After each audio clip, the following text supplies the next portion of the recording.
I was free once, you know. Did I ever tell you that?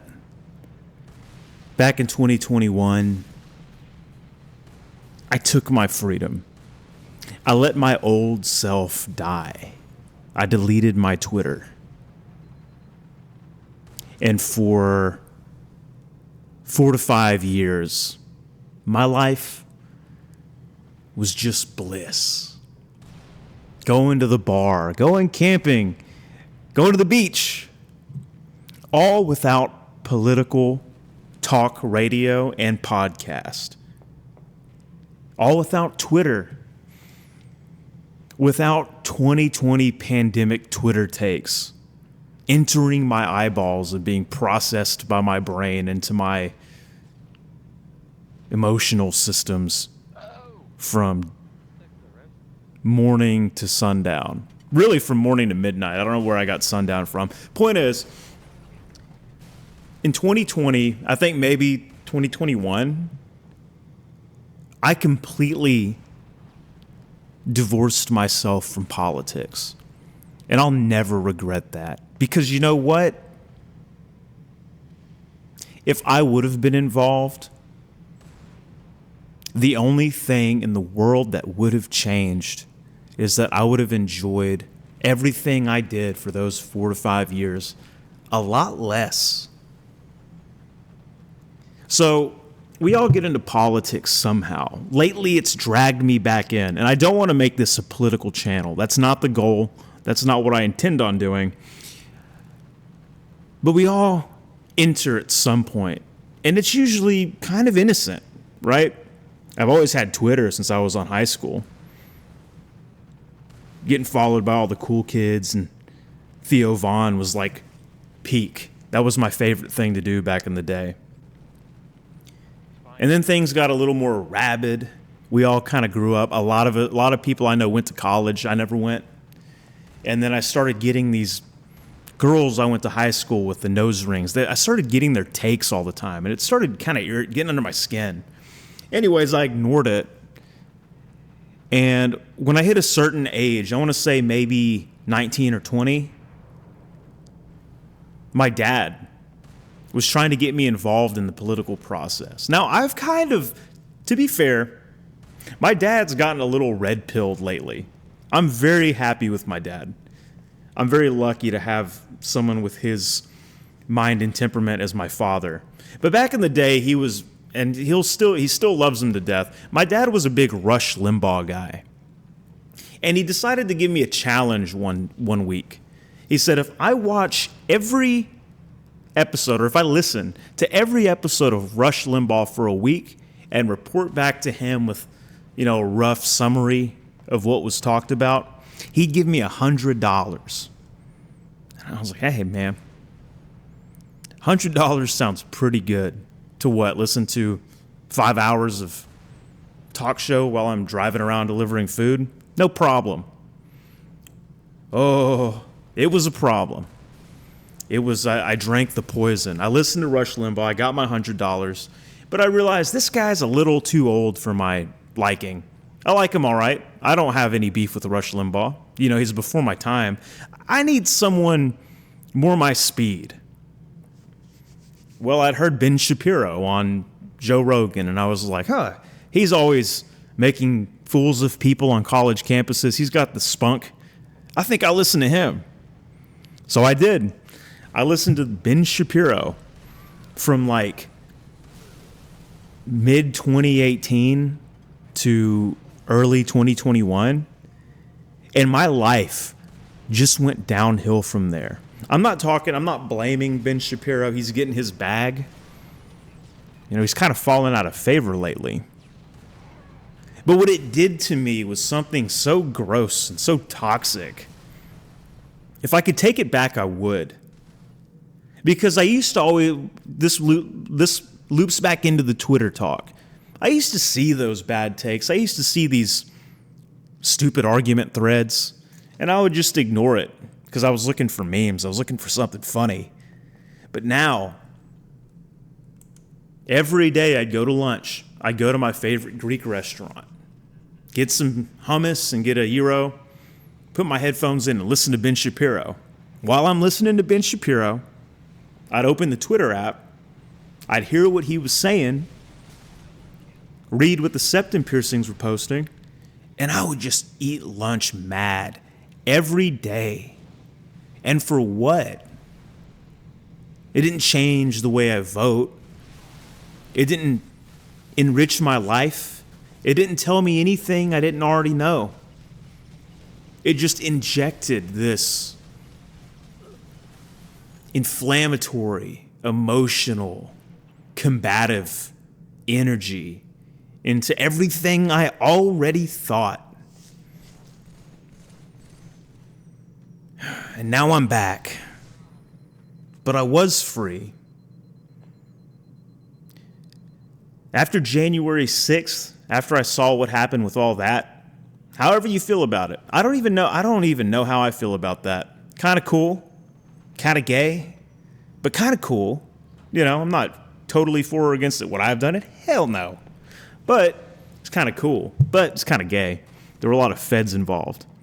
But after that, I was like, you know what? I'm checking out. Like, it dawned on me that my participation in this online discourse with a bunch of dog moms and a bunch of people that don't have kids and have open relationships and have septum piercings, me arguing with them is not helping me in any way. It's not making my life any better. It's not getting anywhere. We're not changing our opinions. No one's coming around. They're not convincing me, and I'm not convincing them. So I broke free. And for 4 years, 4 to 5 years, I don't really remember how long it's been. From that point to the Arena and the Charlie Kirk assassination, I was free. I didn't even pay attention to it. It was awesome. Now I'm back. And again, I'm not making this channel to talk about political news. I'm not going to do that. I'll talk about some culture stuff and like the vibes and problems I've had and problems I've seen with other men my age. But man, I was free. And it was good. I don't even really know where I'm going with this. Except if you ever get the chance to just quit all of it, I recommend it. Especially if you're somebody who already knows how you're going to vote, how you're going to respond when there is ever government overreach, anything like that. If you already know your positions and what you would do, there's really no reason to keep up with all the discourse. And I might check out again. The only reason I'm involved again, the only reason I'm listening to political talk shows again is just because it's kind of fun. But I know what I would do. And I think you know what you would do too.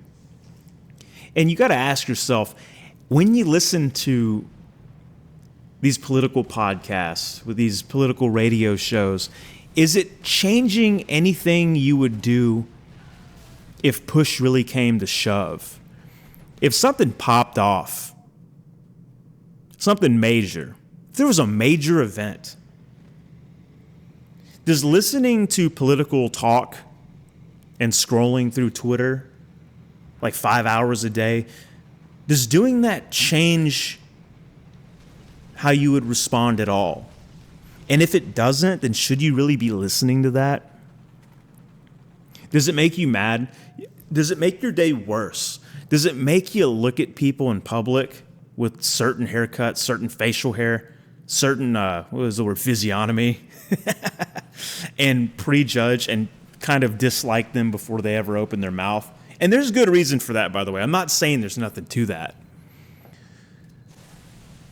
But we gotta make a value judgment here. We have to decide if this is adding to our life in any way.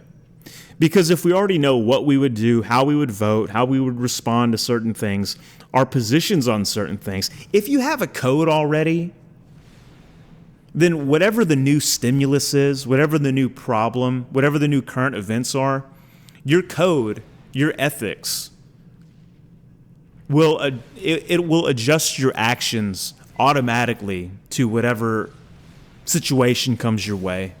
So you don't really need to listen to all these people all the time to know how to think, to know how to act, because you already know, I would hope.